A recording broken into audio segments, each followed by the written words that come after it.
Ladies and gentlemen, welcome back to the podcast. I'm your host, Shawn Anthony. You are here for Extra Credit Fridays. We bring you the most iconic episodes, but give it to you in bite-sized format. So be sure to check out this full episode in the show notes, or if you're watching us on YouTube, check it out in the description below. But this week, we are back with Derrick Kinney. And here's the thing about this guy.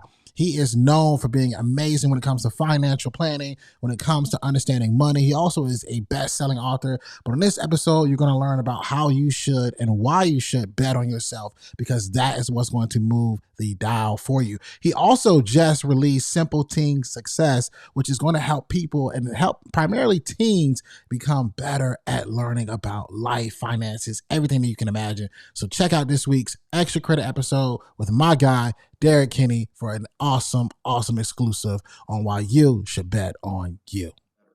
Man, that's real. I think some people right now are relating to that message, just listening to you. I thought about like even where we were talking about this before we got on this interview, even when I left my job, there were times where I was trying to talk myself like, hey, is this the right move? But listening to that gut feeling, right? Betting on yourself is so key. What would you say is the biggest thing you've learned by betting on yourself?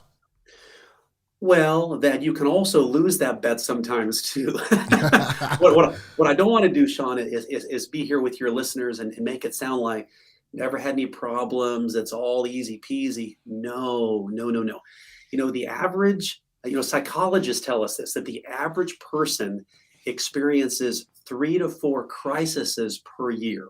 Wow. So that's just if you're average. And I know people on this podcast are way above average because of their drive for success. So what that means is every part of your life, you're either coming out of a crisis or you're going into one.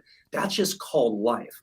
And once you can embrace that, and what I learned is not get derailed by it and just expect that adversity is going to come because I'm going at such a high rate of speed, and just recognize, adversity has come knocking on the door. I may peek at it, but I'm going to close that door and get back to work and expect that's going to happen. I'll tell you another story.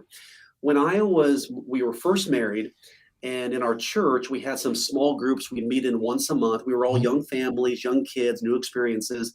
And I remember there was one couple that would always say, they talk about their lives and how bad it was and all the struggles they had. And they would always tell me, Derrick, once we get past this, then our lives are going to get better.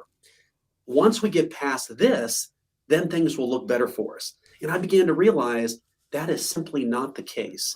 If you have the attitude that you've got to clear the deck on all your problems, your deck will never get cleared. But if you can embrace that as a successful person, you will just encounter more problems than the average person, and just accept that as part of success, it really dramatically helped me better process when things would come up. For example, when I bought another business in Dallas, this was back in 2009, had the opportunity to double the size of our financial planning practice. It all looked great. I knew it was going to go really well.